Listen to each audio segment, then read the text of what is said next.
할렐루야. 예, 오늘 예배하는 우리 모두 가운데 하나님의 크고 놀라운 은혜가 함께 하시기를 소망합니다. 사람이 살아가면서 자기 자신에 대한 어떤 자긍심, 또 자부심, 이런 긍지를 갖고 있는 게 굉장히 중요합니다. 그 사람의 인생 가운데 어떤 건강한 삶의 태도가 어떤 자부심과 긍지에서 나오게 되는데, 예를 들면 어떤 내 출신 학교, 내가 어떤 지역에 어떤 고등학교를 나왔습니다. 그럼 자기 학교를 사랑하는 그 어떤 애교심, 그런 게 그 사람의 자부심과 긍지가 되면 굉장히 그 사람 힘 있게 살아갈 수 있죠. 그 지역 사회 안에서. 그리고 내가 우리나라를 사랑한다. 내가 대한민국 국민으로서 우리나라를 사랑하는 그 애국심이 있다. 그러면 이제 그 사람이 이제 사회에서 건강한 한 명의 사람으로서 살아갈 수 있는 그 근거가 나라를 사랑하는 긍지, 또 자부심, 자긍심에서 나오는 것입니다.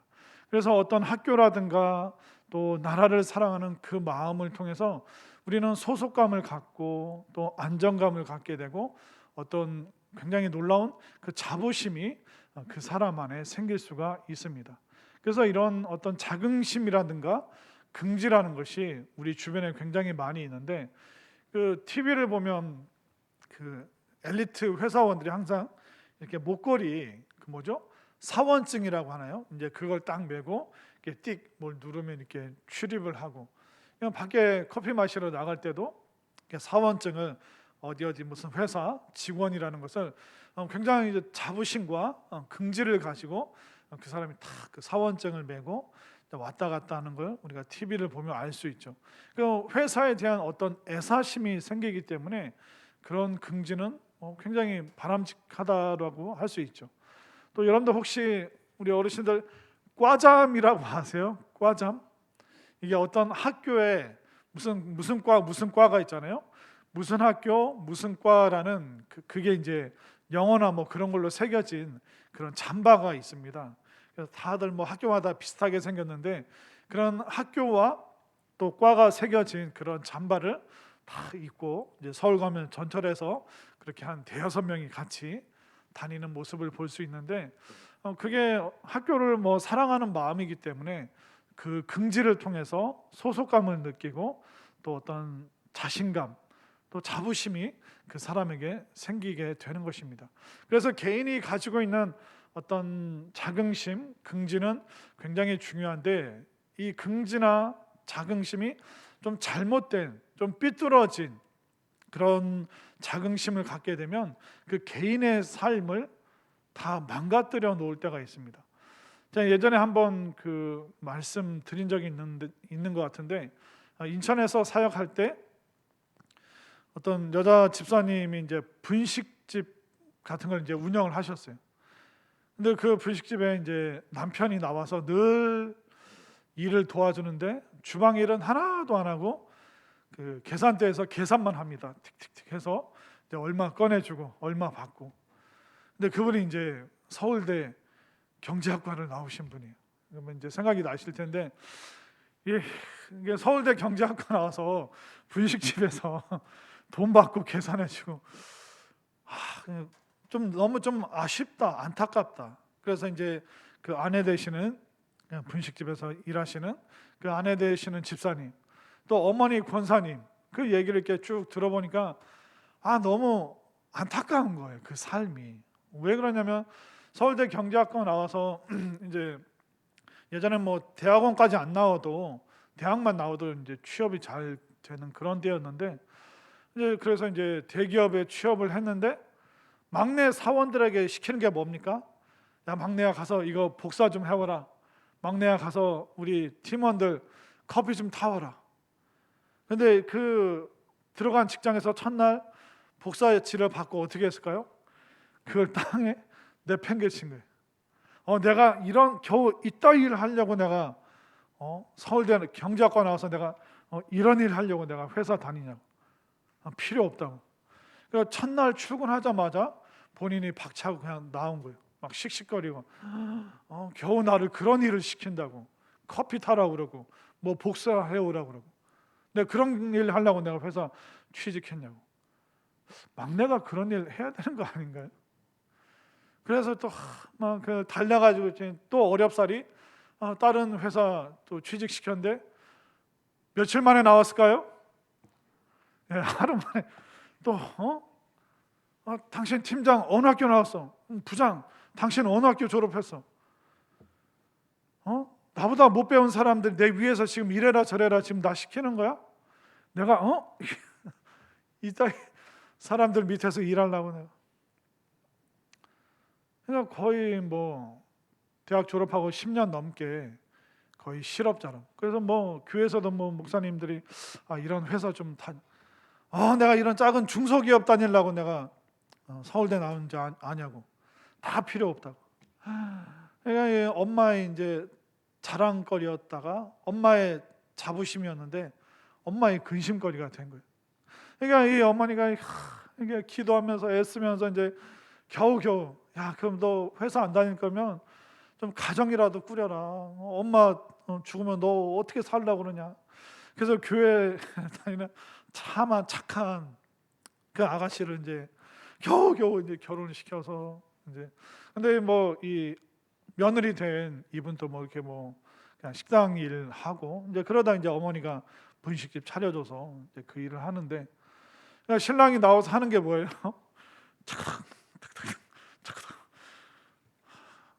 너무 아쉬운 거예요.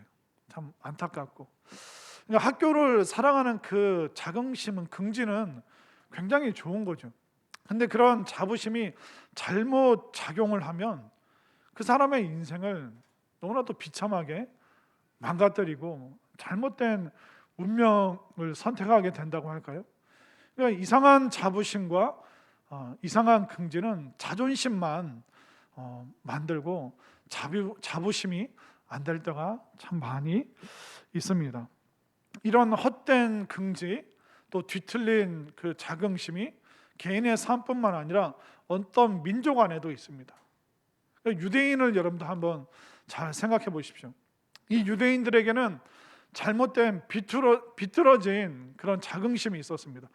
우리는 선택받은 민족이야. 우리는 하나님의 선민이야. 하나님이 가장 먼저 우리를 선택하셨고 가장 먼저 우리를 사랑하셨고 우리에게 말씀을 주셨다. 그렇기 때문에 하나님은 우리만 사랑하셔. 이방인들, 다른 민족 다 필요 없어. 심지어 유대인들이 갖고 있는 생각 중에 유대인 말고 다른 민족들은 하나님께서 지옥의 땔감으로 쓰시려고 다른 이방인들을 만드셨다. 그렇기 때문에 하나님은 유대인만 사랑하고 이방인은 다 멸망받을 그런 자식들이다. 이런 말을 공공연하게 서스럼없이 그들이 하고 다녔습니다.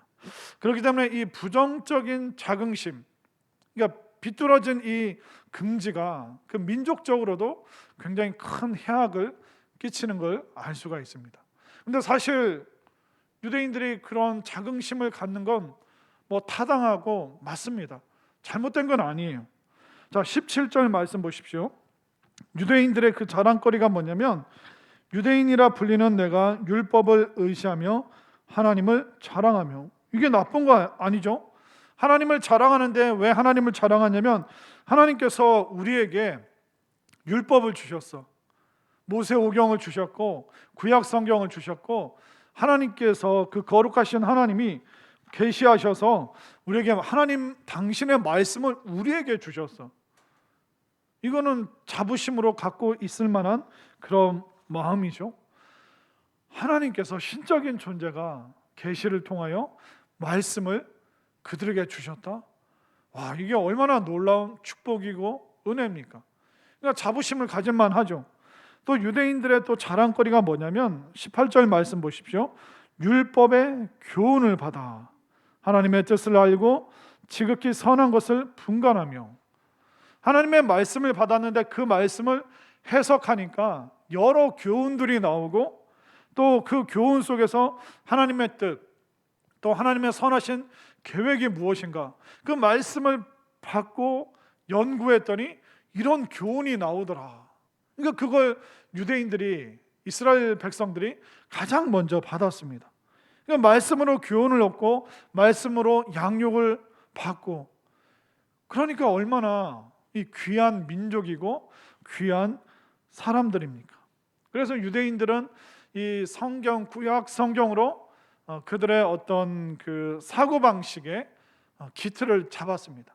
그러니까 모세오경, 창출, 내, 민신, 이 5개의 말씀을 기준으로 해서 그들은 삶의 방식을 다 이 구약 말씀에 맞춰서 살게 됩니다. 그러면서 그들은 이 어떤 인생의 본질, 삶의 본질이 무엇인가, 또 인생의 원리가 무엇인가, 이걸 그냥 성경 말씀을 통해서 그냥 꿰뚫고 있는 거예요.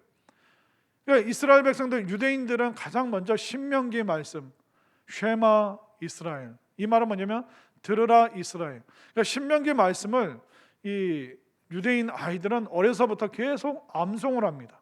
그렇기 때문에 그 말씀 자체가 유대인 어린 아이들의 그 사고 방식에 딱 새겨져 있는 것이죠.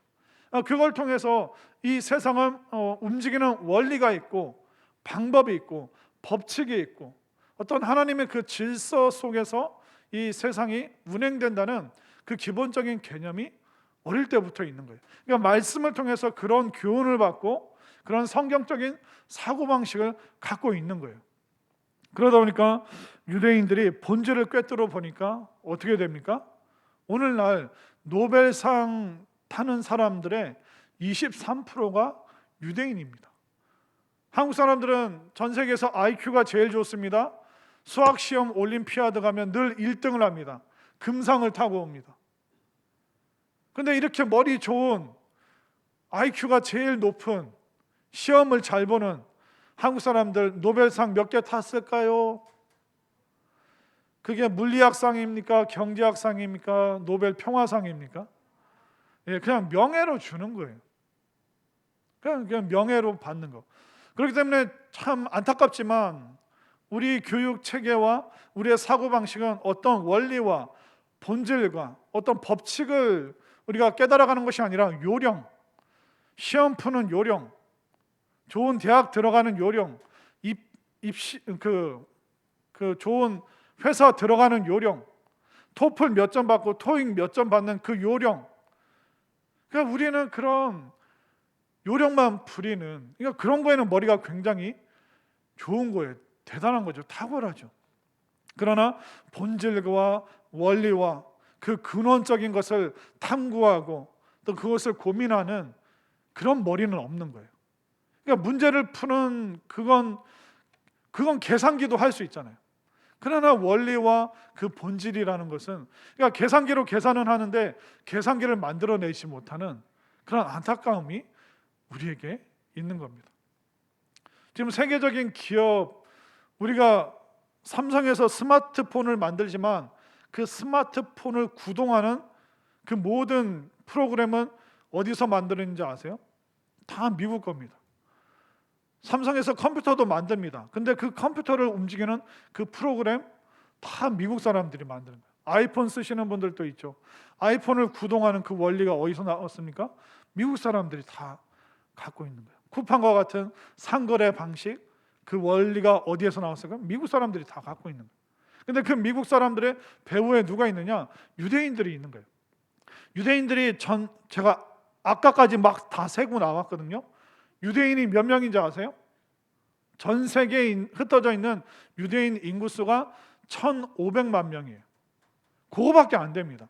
그러니까 전 세계 인구의 0.1%도 안 되는 그들이 노벨상의 23%를 차지하고 있고, 미국의 법과 경제와 정치, 그 모든 배후에서 그것을 움직이는, 조종하는 사람들이 유대인들인 거예요. 왜? 그들은 인생의 원리가 뭐냐? 그것을 어렸을 때부터 탐구하고, 이 세상을 움직이는 법칙이 무엇이냐? 그것을 신명기 말씀을 통해서, 모세오경을 통해서, 구약을 통해서 이미 그들은 통찰하고 꿰뚫어 보고 있기 때문에 이 세상이 어떻게 움직여 가는지 그들은 알고 있죠. 그러니까 우리는 막 발 앞에만 보고 막 우리는 전전긍긍하고 막 정신없이 사는데, 그들은 거대한 원리 속에서 살기 때문에 우리가 따라갈 수 없는 그런 탁월함들을 보입니다. 이만큼 유대인들은 이미 하나님의 말씀을 받았다는 자긍심이 있는, 긍지가 있는 거예요. 그리고 그 말씀을 통해서 그들은 교훈을 얻고, 그 교훈을 통해서 하나님의 뜻, 하나님의 원리, 인생의 그 본질을 꿰뚫는, 그러니까 긍지를 가질 만한, 자부심을 가질 만한 그런 요소가 분명히 그들에게 있습니다. 그런데 유대인들이 자부심과 긍지를 가져도 괜찮은데 문제점이 있습니다. 이 긍지가 삐뚤어져 있는 거예요. 잘못된 자긍심을 그들이 갖고 있습니다. 자, 유대인들의 문제점이 뭐냐면 19절과 20절에 나와 있습니다. 자, 맹인의 길을 인도하는 자, 어둠에 있는 자의 빛, 율법에 있는 지식과 진리의 모범을 가진 자로서 어리석은 자의 교사, 어린아이의 선생이라고 다른 사람들이 칭해줬나요? 아니면 스스로 그렇게 믿고 있나요? 그러니까 자기들이 교사다, 우리가 선생이다, 우리가 다른 나라를 다른 이방인들을 인도하는 그런 스스로의 그런 자긍심을 갖고 있는데, 사도 바울이 말하잖아요. 스스로 그렇게 믿고 있다고. 자신들이 굉장히 탁월하고 훌륭하고 다른 이방인들을 무시해도 되고, 자신들이 교사고 선생이라는 그런 긍지를 갖고 있는데 그게 비뚤어진 잘못된 긍지라는 겁니다. 이 유대인들의 19절과 20절 그렇게 스스로 믿다 보니까 자신들은 더 이상 하나님의 은혜가 필요 없다고 생각하는 거예요. 이게 얼마나 무서운 비뚤어진 긍지입니까?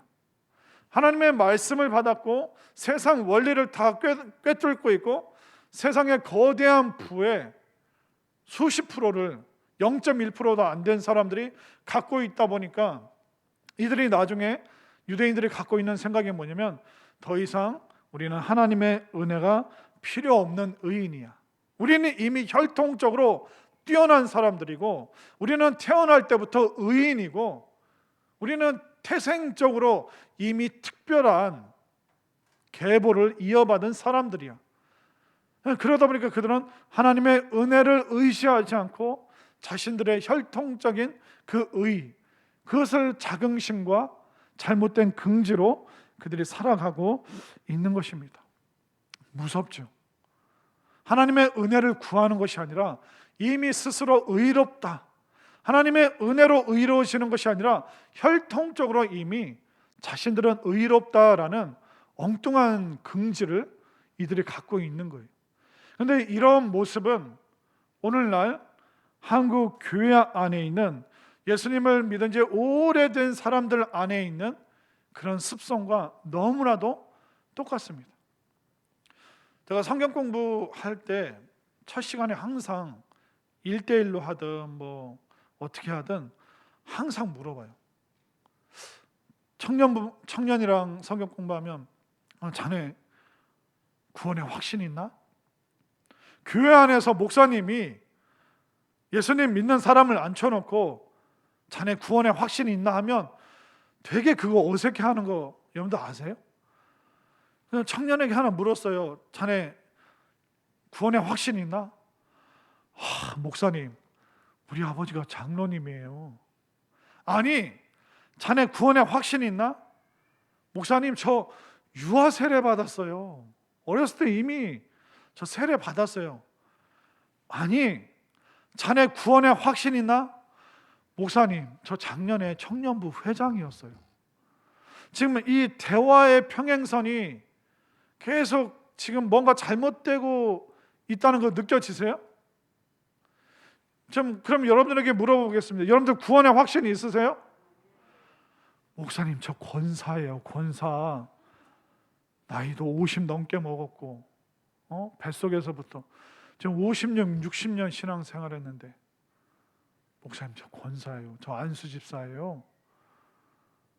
아마 그렇게 생각하고 있는 분들도, 그러니까 이런 질문 자체를 불편해 하신다면 여러분들의 신앙에 대해서 다시 한번 확인하셔야 됩니다.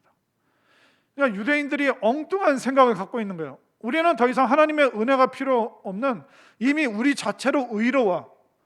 이게 얼마나 엉뚱한 생각입니까? 자네 구원 받았나? 구원의 확신이 있나? 아니 저희 아버지가 장로님이라니까요. 제가 유아 세례 받았어요. 제가 청년부 회장까지 지낸 사람입니다. 아니요. 우리가 분명히 고백해야 될 것은 뭐냐면, 네, 저는 구원의 확신이 있습니다. 저는 십자가의 그 보혈의 공로로 말미암아 구원받았고, 저는 십자가를 통해서 우리의 죄를 대속하신 그 예수님을 저는 분명히 믿고 영접하였습니다. 아멘인가요? 이 고백이 있어야지 아버지의 의, 엄마의 의, 내가 청년부 회장했다는 의, 내가 교회를 오래 다녔다는 그 의, 그거는 십자가 앞에서 아무 소용이 없는 거예요. 내가 십자가로 말미암아, 예수님으로 말미암아, 그 대속의 은혜로 말미암아 구원받은 죄인입니다. 이 죄인, 불쌍한 죄인을 예수님께서 나를 구원해 주셨습니다. 이 고백이 진실한, 그 사람이 유대인이든 교회를 오래 다녔던, 청년부 회장을 했던, 우리 하나님께서 듣기를 원하시는 그 고백은 바로 예수님의 십자가, 이 고백이 우리에게 있어야 될 줄로 믿습니다. 그렇기 때문에 그 혈통적 유대인들, 그들의 자긍심이 잘못됐다는 거 아시죠? 그런데 우리들 속에, 한국 사람들 속에 습관적으로 잘못된 유대인과 같은 그 습성이 뭐냐면 모태신앙. 사실 모태신앙이라는 말 자체가 잘못된 겁니다. 그러니까 이미 굳어서 이제 교회 안 다니는 사람들도 자네 모태신앙인가? 그 말이 무슨 얘기인지 다 사람들이 압니다. 한국 사람들이. 근데 모태신앙 말 자체가 잘못된 게 뭐냐면, 우리가 엄마 태에서부터 진짜 예수님의 그 십자가와 그 보혈을 믿은 게 아니죠.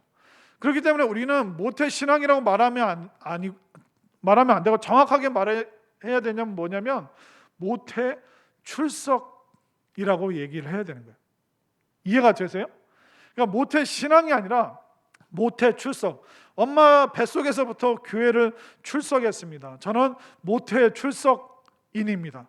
그러나 제가 제 입으로 예수님을 고백하고 십자가로 말미암아 내 죄 사함 받았다는 거, 저는 모태 출석 교인이었지만 이제는 진짜 거듭난 신앙인이 되었습니다. 이 고백이 우리와 우리 자녀들의 고백이 될 수 있기를 소망합니다. 그래서 우리가 모태 출석인으로서 그 부모님의, 또 할아버지 할머니의 그 신앙의 유산을 잘 이어받아 그 십자가로 구원받은 사람이 되어서 신실한 신앙생활을 하고 있다면, 그 믿음의 유산을 이어받았기 때문에 너무나도 자랑스러운 자부심으로, 자긍심으로 우리는 3대째, 4대째 확실히 십자가로 구원받은, 예수님으로 말미암아 구원받은 그 믿음의 유산을 이어가고 있습니다. 이렇게 고백한다면 그것이 굉장히 놀라운 긍지와 자부심과 신앙의 자신감이 되죠. 그런데 자꾸 엉뚱한 얘기하고 엉뚱한 것으로 긍지를 삼고, 이게 유대인들과 다를 바가 없는, 우리들 속에 있는 은밀히 숨어 있는 유대인과 같은 그런 습성이라는 것입니다. 스스로 의롭다, 나는 교회 오래 다녔기 때문에 나는 하나님의 은혜가 필요 없는, 이미 태어날 때부터 나는 모태 출석 교인이었기 때문에 나는 자동으로 구원받은 사람, 이런 식으로 엉뚱하게 우리의 신앙을 해석하게 되면 우리는 잘못된 유대인들과 같은 그런 삐뚤어진 그 긍지로 구원과는 상관없는, 교회는 오래 다니는데 입으로는 예수님 믿는다고 하는데 전혀 구원과 상관없는 그 노선에 서 있을 수가 있는 것이죠. 그러면 유대인들의 그 구체적인 잘못이 무엇인가? 21절을 보십시오. 그러면 다른 사람을 가르치는 네가 네 자신은 가르치지 아니하느냐? 도둑질하지 말라 선포하는 내가 도둑질하느냐? 도둑질하지 말라, 이것은 십계명 중에 8번째 계명입니다. 그런데 이 유대인들이 도둑질하면 안 된다, 이 8번째 계명을 선언하고 그것을 알고 있습니다. 그런데 사도 바울이 지적하는 게 뭐냐면, 도둑질하지 말라는 그 계명을 알면서 너희들 도둑질하지 않느냐. 유대인들이 참 탁월하고 뛰어난 사람이기도 한데 유대인들이 다 좋은 유대인들은 아니에요. 유대인들이 그 나치 히틀러로부터 600만 명이 학살을 당했습니다. 왜 그러냐면 그게 유대인들이 다 나쁜 건 아닌데 유대인들이 워낙 이게 뛰어나다 보니까 어떤 살아남는 생존이라든가 또 돈 뭐 이런 거에 굉장히 탁월한 사람들이었는데 유럽에서 유대인들이 어떤 취급을 받았냐면 유대인들은 고리대금업자, 그러니까 사채놀이 하는 사람들, 이자놀이 하는 사람들로 히틀러 당시에 인식이 되어 있었습니다. 그러니까 유대인들이 유럽 사람들의 미움을 받는 이유는 첫 번째는 저들의 조상이 예수님을 십자가에 못 박았다. 이제 그게 첫 번째 미움의 근거고, 두 번째는 실제적인 옆에 사는 유대인들이 고리대금 업자예요. 그러니까 저 유대인 사채업자 때문에 가족이 망하고 엄마가 아버지가 인생이 무너지는 그런 일들이 유럽 사회에서 굉장히 많이 있었습니다. 그래서 셰익스피어가 쓴 희극 중에 하나가 베니스의 상인입니다. 그러니까 베니스의 상인에 이제 여러 가지 이야기가 나오는데 뭐 예를 들면 법정에서 그 아들의 허벅지를 살을 떼어가기로 했다. 그런데 재판관이 굉장히 지혜롭게 그래 그 아이의 그러니까 돈을 지불을 못하니까 그 아이의 허벅지 살을 떼어가라. 대신 피는 흘리면 안 된다. 이런 식의 이제 굉장히 좀 위트 있고 재치 있는 그런 판결들이 그 베니스의 상인에 나오는데 거기에 이제 베니스의 상인에서 샤일록이라는 사람이 상인이 나옵니다. 근데 이 샤일록이 굉장히 잔인한 고리대금 업자인데 이 사람이 유대인이에요. 그러니까 셰익스피어라든가 그 당시 유럽 사람들이 유대인을 뭘로 생각하냐면 고리대금 업자, 사람들에게 이자를 받아내는 피도 눈물도 없는 사람으로 인식했기 때문에 문학 작품에도 소설에도 그런 식으로 기록되어 있습니다.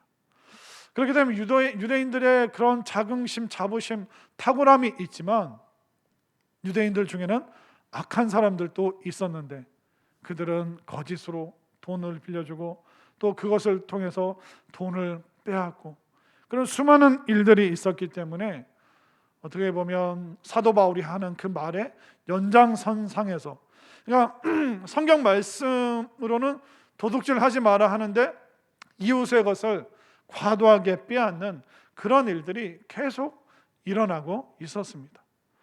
그게 이제 유대인들의 구체적인 잘못 중에 하나고, 또 구체적인 잘못도 나오죠. 22절을 보십시오.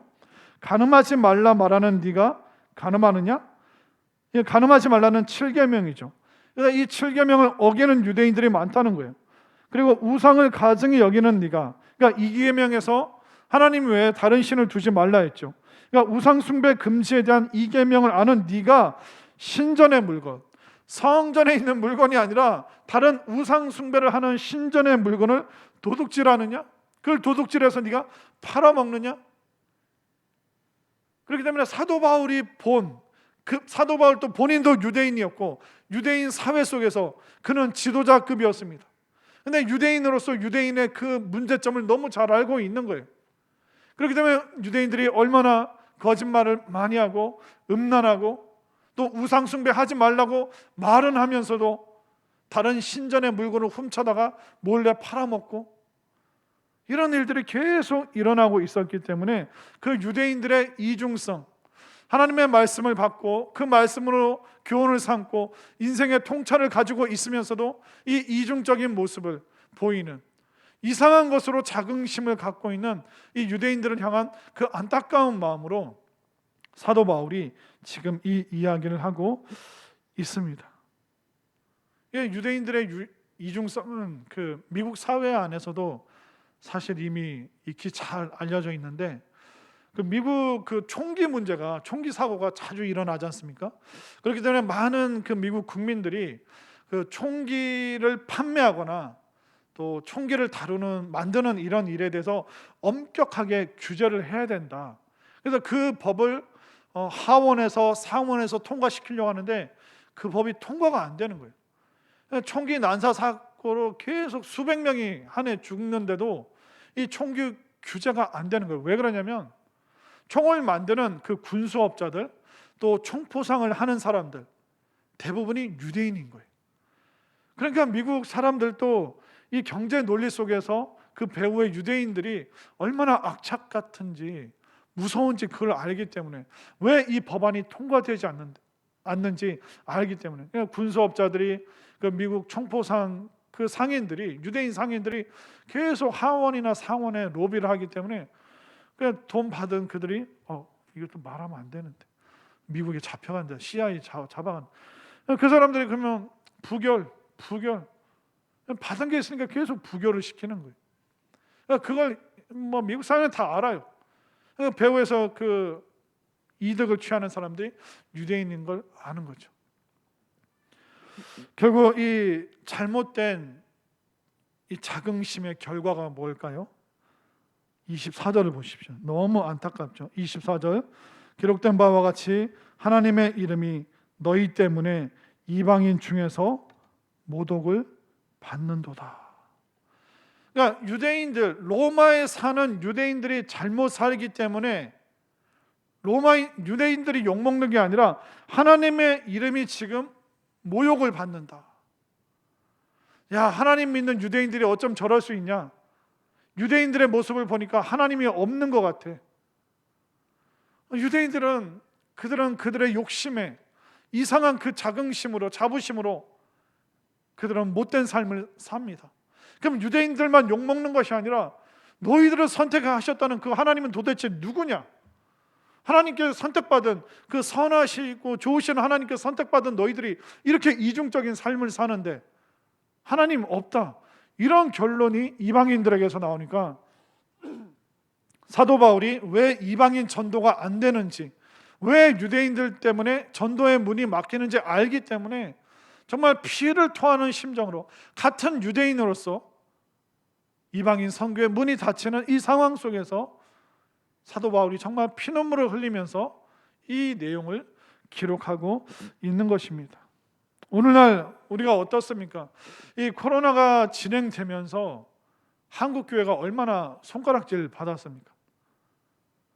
그 뭐 댓글들 보면 뭐 엄청나게 심한 게 많죠. 야, 교회 다니는 사람들은 지독하게도 말을 안 듣는구나.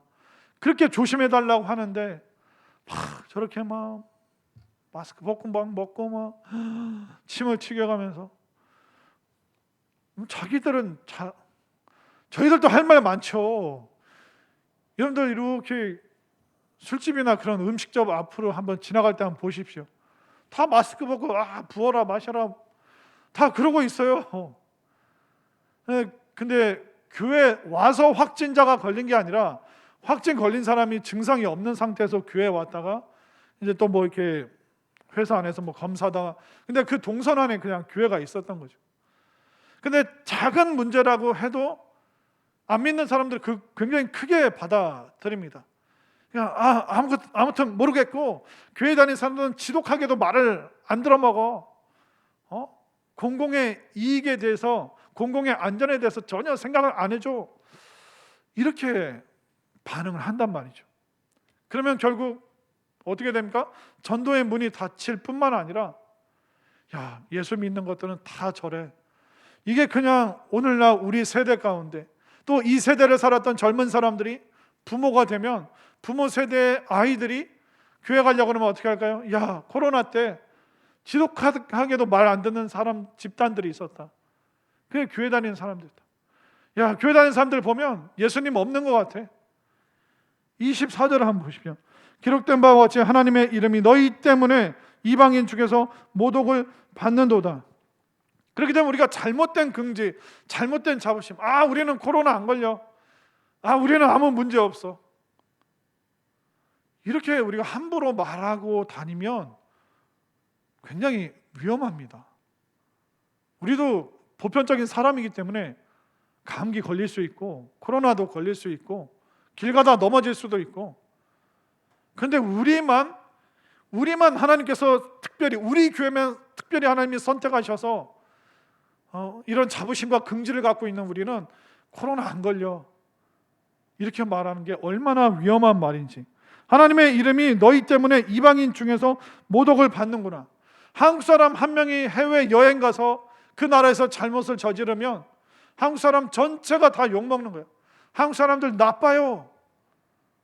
한 사람 때문에, 유대인들 몇 명 때문에, 고리대금하는 몇 명 때문에 유럽인들 전체가 유대인들은 아주 악독한 사람들로, 하나님은 안 계신 것 같아. 그렇게 되면 유럽에 그만큼이나 무신론자가 많은 거예요. 기독교의 발상지임에도 불구하고, 수백 년 동안 세워진 교회와 성당 건물이 그렇게 많음에도 불구하고 기독교의 무덤이 된 이유가 유대인들 때문에 그런 거예요. 저 유대인들, 하나님께 선택받은 유대인들 보니까 하나님이 안 계신 것 같아. 그러니까 너무나도 많은 사람들이 무신론으로 돌아서는 거예요. 하나님이 역사 안 하시기 때문에 사람들이 안 믿는 것이 아니라, 교회 다니는 우리가 예수님 믿는다라고 말하는 문 앞에 교패를 붙인 우리가 동네에서 욕먹을 일을 하기 때문에 전도가 안 되는 것이죠. 왜 제가 이렇게 흥분을 했습니까? 제가 왜 이럴까요? 그렇기 때문에 우리는 잘 살아야 돼요. 잘 살려면 어떻게 됩니까? 잘 믿어야 돼요. 잘 믿으려면 잘 알아야 돼요. 근데 잘 아는 우리가 이상한 자긍심, 삐뚤어진 자부심으로 우리가 살게 되면 우리는 엉뚱한 모습을 사람들에게 보이고 오히려 예수님의 이름을 모독시키는 그런 일을 우리가 하게 되는 것입니다. 어쩌면 이 유대인들의 문제점이 오늘날 우리의 문제점일 수 있습니다. 교회 다니는 내가 우리 일가 친척들에게 칭찬받는지 아니면 욕을 먹고 있는지, 회사에서 교회 다닌다는 내가 제일 이기적인 사람, 뺀질뺀질거리는 사람은 아닌지. 그러면 목사님, 우리가 뭐 완벽하게 말하고 행동할 수 있나요? 물론 저도 안 됩니다. 그 인정합니다. 근데 그걸 인정을 해야 되는 거예요. 실수해서 죄송합니다. 저도 전도하다 보면 목회자에 대한 막 비난을 하는 사람들이 있어요. 그럼 제가 어떻게 하는지, 목사를 대표해서 죄송합니다. 한국교회를 대신해서 제가 사과드립니다. 그런 문제점이 있다고, 그런 문제점이 노출되어 있고 사람이다 보니까 그런 실수를 하네요. 너무 죄송합니다. 그래도 그 모든 문제를 해치고 예수님을 꼭 사장님이 믿었으면 좋겠습니다. 예수님을 좀 보셨으면 좋겠습니다. 근데 그들이 눈에 보이는 그 사람, 예수 믿는 사람들을 해치고 예수님까지 오기까지 얼마나 힘들겠습니까? 그러니까 우리가 더 빛으로 소금으로 좀 드러나야 되고, 그러니까 아는 만큼 믿고 순종하고 고백해야 되는데, 우리는 교회를 그렇게 오래 다니고 예수님을 그렇게 오래 믿었으면서도 그 말씀 앞에 순종하지 않고 주님께 순종하지 않는다면 지금 사도 바울이 피를 토하면서 혼내고 있는 이 유대인과 다를 바가 없는, 하나님의 이름을 모독되게 하는 그런 일들을 우리가 자행할 수 있는 잘못된 자부심, 난 구원받았으니까, 잘못된 긍지, 내가 교회를 얼마나 오래 다녔는데 이게 얼마나 무서운 결과를 초래하는지 우리는 분명히 잘 깨달아야 됩니다. 그렇기 때문에 우리가 오래 다녔다, 성경에 대해서 안다, 그게 중요한 게 아니라 아는 대로 사는가, 성경 말씀 그렇게 많이 들었는데 나는 순종하고 있는가, 기도하라 하면 나는 기도하는가, 말씀 함께 보자고 하면 말씀 보는가, 성경을 익히고 배우는 자리에 오라고 하면 나는 오는가, 함께 예배하자 그러면 난 예배 자리에 오는가, 전도와 선교를 위해서 동참해 주십시오 하면 그 말씀에 여러분들 순종하십니까? 여러분들 아는 걸로 그치지 마시고 여러분들 순종하시길 바랍니다. 교회 오래 다녔다는 걸로 자긍심을 삼지 말고 내가 교회의 방침을 따르고 정말 그 주어진 던져지는 그 말씀에 내가 순종하여 살아가는 그것을, 여러분들의 순종을 여러분들의 자부심과 자긍심으로 삼으시기를 바랍니다. 진정한 신앙은 아는 데서 그치는 것이 아니라 순종하는 것이 바로 신앙의 극치라는 것입니다. 말씀 듣는 거에서 그치지 마시고 여러분들 기도의 자리도 오시고, 전도하자 그러면 전도도 하시고, 선교를 위해서 좀 헌금 좀 하십시다 하면 헌금도 하고, 우리가 자원하고 헌신하면서 이런 순종이 있을 때 예수님의 이름이 높아지고, 또 이방 안 믿는 세상 가운데 예수님이 빛으로 그들의 참된 구원으로 오실 수 있는 그 역할을 우리가 잘 순종으로 잘 감당할 수 있는 우리 모두가 될 수 있기를 간절히 소망합니다.